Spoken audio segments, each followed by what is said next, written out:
जय हिंद, वंदे मातरम। दोस्तों, welcome to my channel Gupta coaching classes, station गली खेतसराय। पिछली वीडियोस में हम लोगों ने क्या पढ़ा था? अभिवादन। पिछली वीडियोस में हम लोगों ने अभिवादन पढ़ा था कि जैसे हम किसी बड़ों से मिलते हैं तो उन्हें किस समय में क्या बोल के उनका सम्मान करते हैं, जैसे good morning, good evening, good night, ये सब हमने बताया था। आज की वीडियोज़ में आज का हमारा सेकेंड डेज है, तो सेकेंड डेज में आज हम पढ़ेंगे शिष्टाहार, मैनर्स, गुड मैनर्स पढ़ेंगे कि हम एक अच्छे तरीके कौन से हम अपने शब्दों में क्या हम उपयोग करें कि हम एक अच्छे हमारा लगे लोगों को कि हमारा मैनर बहुत अच्छा है, जिससे हमारी भाषा मीठी हो सके। तो चलिए शुरू करते हैं आज की वीडियोज़ में। आज की वीडियोज़ में है शिष्टाचार, अंग्रेजी में शिष्टाचार, good manners in English, good manners in English. तो अंग्रेजी भाषा सीखने के साथ साथ इसके शिष्टाचार की जानकारी भी ज़रूरी है। अंग्रेज़ बात और व्यवहार में तहजीब का बहुत ध्यान रखते हैं। बार बार कुछ विशेष नम्र शब्दों का प्रयोग करना उनकी बातचीत का ज़रूरी हिस्सा है। उनका हर बात को कहने का एक विशेष तरीका है। किस बात को कैसे कहें, किन शब्दों का इस्तेमाल कैसे करें, ऐसे ही कुछ ज़रूरी बातें की जानकारी इस पाठ में दी गई है। यानी आपको कैसे गुड मैनर्स को अपने शब्दों में लाना है। तो चलिए, इसमें क्या है कि हिंदी भाषा की तरह अंग्रेजी भाषा में बात बात में नाम के साथ जी लगाने का रिवाज नहीं है। जैसे हम लोग अपने नाम के आगे किसी को सम्मान देना है तो नाम के आगे जी लगाते हैं, तो इंग्लिश में ऐसा नहीं है।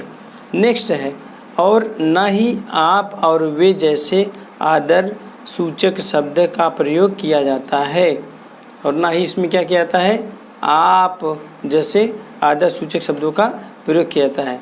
इसमें मैं के लिए हम कहने की प्रथा भी नहीं है। इसलिए कई हिंदी भाषाओं के लोगों को यह कहते हुए सुना गया है कि अंग्रेजी रूखी भाषा है। अंग्रेजी क्या है? एक रूखी भाषा है, क्योंकि इसमें अपने से बड़ों से बातचीत करते हुए तुम शब्द का प्रयोग किया जाता है। ठीक है, इसमें आप जब बड़े से बात करते हैं तो तुम करके यू कहते हैं ना, यू मीन्स तुम, तो उसमें रिस्पेक्ट नहीं लगता, तो इससे लगता है कि ये रूखी भाषा है। लेकिन वास्तव में ऐसी बात नहीं है। हालांकि अंग्रेजी भाषा में आप और वे शब्द नहीं हैं, पर अंग्रेजी में बात बात पर शिष्टाचार जताने की प्रथा है। सच्ची और स्वाभाविक अंग्रेजी सीखने के लिए इस बात का हमेशा ध्यान रखिए। अंग्रेजी के इन शब्दों को मन में दोहराएं। इन शब्दों में पूरी अंग्रेजी जाति का शिष्टाचार समाया हुआ है। ये अंग्रेजी भाषा के बड़े महत्वपूर्ण शब्द हैं। ये शब्द कितने शब्द हैं? ये 11 शब्द दिए गए हैं। इन शब्दों को आपको क्या करना है? दोहराना है, याद करना है कि ये शब्द अगर आप अपनी भाषा में प्रयोग करते हैं तो आप एक शिष्टाचारी व्यक्ति कहलाएंगे। तो इसके लिए क्या करना है, आप देखेंगे कि पहला शब्द है प्लीज़, पहला शब्द है प्लीज़। दूसरा शब्द है अलाउ मी। जैसे प्लीज़ मीन्स होता है कृपया, कहते हैं ना कि please give me a pen, कृपया मुझे अपनी पेन दे दीजिए। अलाउ मी मीन्स अनुमति देना।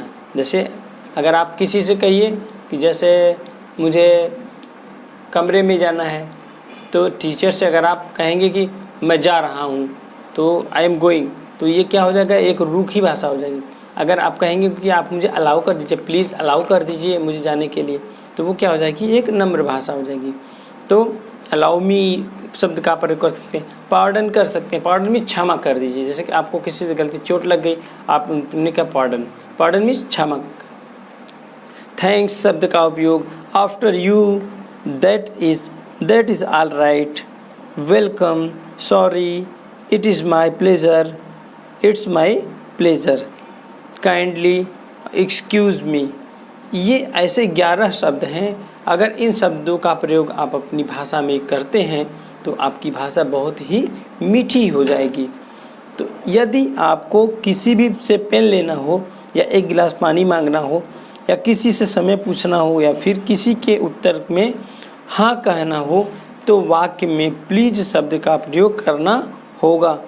यदि आप केवल प्लीज़ कह देंगे तो भी चलेगा, परंतु यदि आप प्लीज़ या काइंडली आदि समान अर्थ वाले शब्द का प्रयोग नहीं करते हैं तो आप अभद्र कहलाएंगे।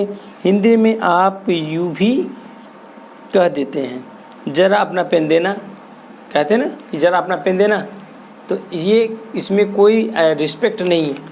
अगर वही कह देते हैं हम कि कृपया मुझे अपनी पेन दे दीजिए तो क्या हो जाता, आपका ये रिस्पेक्ट हो जाता। ठीक। नेक्स्ट है गिलास, एक गिलास पानी, तो एक गिलास पानी भी वही चीज़ है, प्लीज़ गिव मी, या कहते हैं कि या कृपया मुझे एक गिलास पानी दे दीजिए, तो आपका क्या हो जाता, वो एक विनम्र शब्द हो जाता।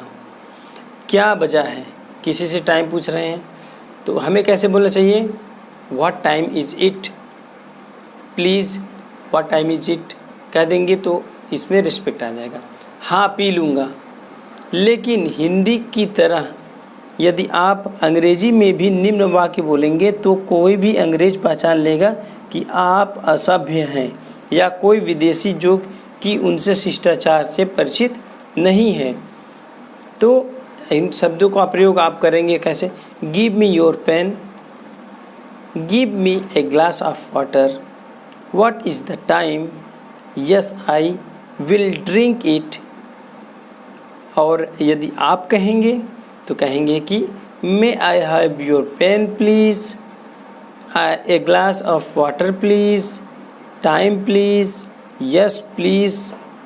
नेक्स्ट अब देखते हैं आगे के पेजेस पे, आगे के पेज पे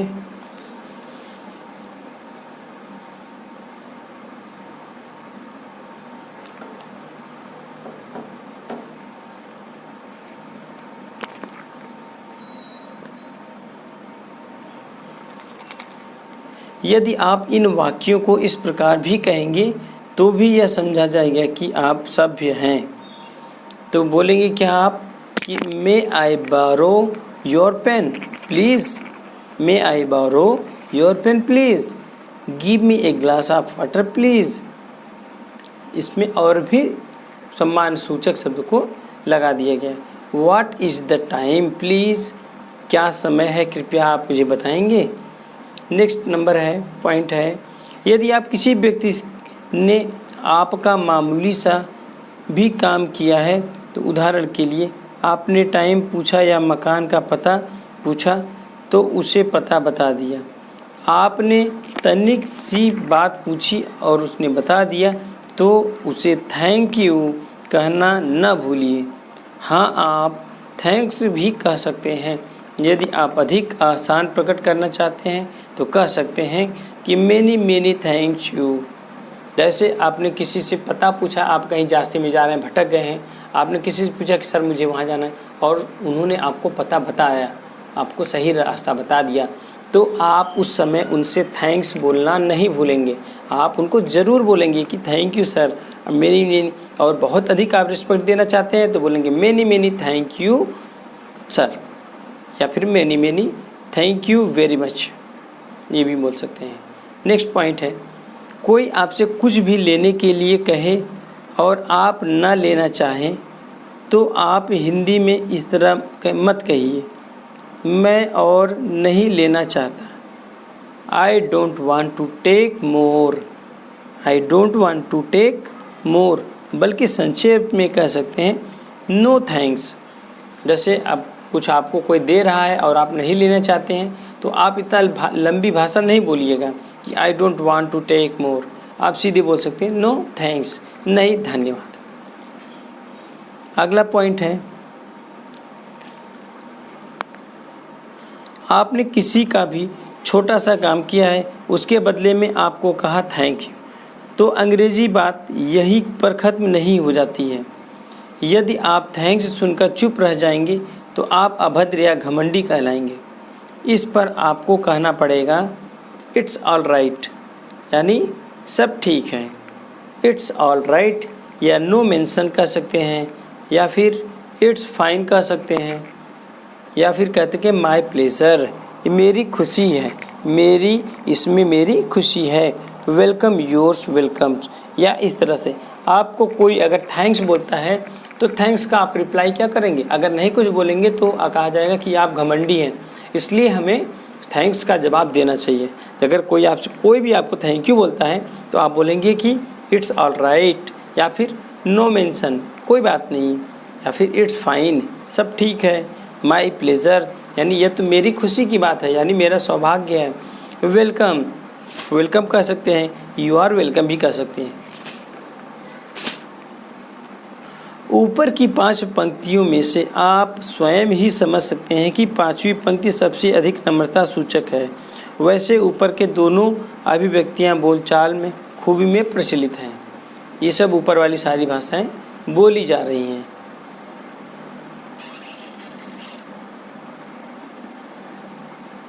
नेक्स्ट पॉइंट है, यदि आप कोई वस्तु मांगे और आप देना चाहते हैं तो हिंदी में कहेंगे ले लीजिए, पर अंग्रेजी में यदि आप ने कहा टेक इट तो अंग्रेजी में इसे शिष्टाचार नहीं माना जाएगा, इसलिए आप कहेंगे यस यू आर वेलकम। यानी अगर आपसे कोई वस्तु मांगे और आप देना चाहते हैं तो आप बोलेंगे यस यू आर वेलकम। और यस यू आर वेलकम, या फिर कह सकते हैं विथ ग्रेट प्लेजर, यानी ये तो हमारे सौभाग्य की बात है, इट्स ग्रेट प्लेजर। नेक्स्ट है, यदि आप किसी छोटी सी सेवा सहायता करना चाहते हैं, किसी की छोटी सी सेवा या सहायता करना चाहते हैं तो उससे कहने के लिए अंग्रेजी का एक तरीका है। उदाहरण के लिए आप किसी महिला की गोद से बच्चा लेने या फिर वृद्ध का थैला उठाने की पेशकश करने के लिए यूँ कहेंगे।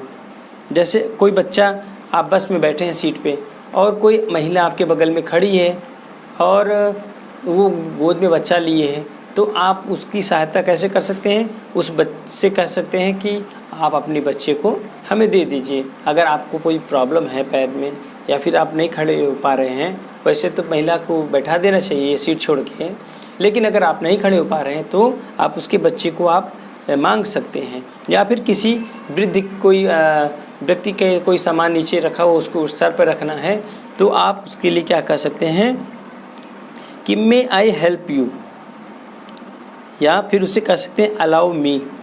अलाउ मी कहेंगे कि आप मुझे अनुमति दीजिए इसको करने के लिए, तो मैं, या फिर मे आई हेल्प यू, ये भी कह सकते हैं क्या मैं आपकी मदद कर सकता हूँ, अर्थात मुझे अवसर दें, अर्थात क्या मैं आपकी सहायता कर सकता हूँ। किसी शोरूम में प्रदर्शनी में यदि आप सेल्समैन हैं या फिर गाइड हैं तो विजिटर्स ग्राहकों को भी मे आई हेल्प यू कहकर अपनी ओर आकर्षित कर सकते हैं।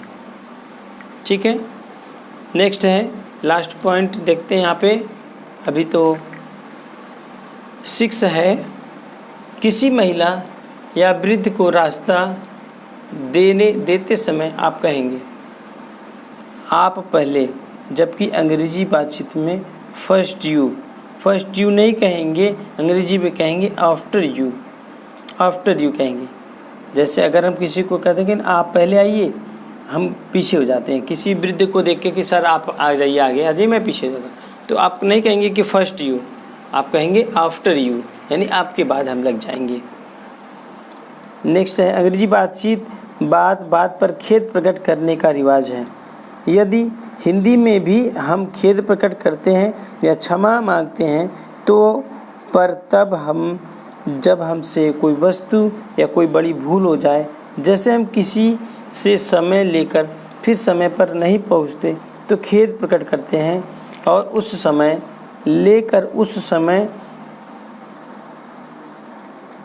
लेकर उस दिन बिल्कुल नहीं पहुंचते तो इस अपराध के लिए क्षमा मांगते हैं। तो अंग्रेजी में छोटी सी बातों के लिए सॉरी, यानी एक्सक्यूज़ मी या फिर पार्डन, क्षमा करें, शब्द का प्रयोग होता है। कब? जब हमें खेद प्रकट करना हो तब। खेद मतलब किसी से आपने वादा किया और वादे को पूरा नहीं किया, तब उस समय आपको क्या बोलना पड़ेगा? सॉरी या पार्डन या फिर एक्सक्यूज़ मी। यदि आपके हाथ से छूट जाए कोई सामान और आपके झट कहना होगा कि सॉरी। दो आदमी रास्ते में खड़े खड़े बातें कर रहे हों तो बीच में से गुजरना हो तो आप कहेंगे एक्सक्यूज़ मी। ठीक, अब हम इसमें एक छोटी सी चीज़ देखेंगे, इसमें कुछ संक्षिप्त शब्दों को। आई एम को लिखा जाता है ऐसे, आई डैश करके एम लिखा है। आई हैव को लिखते हैं आई डैश हैव।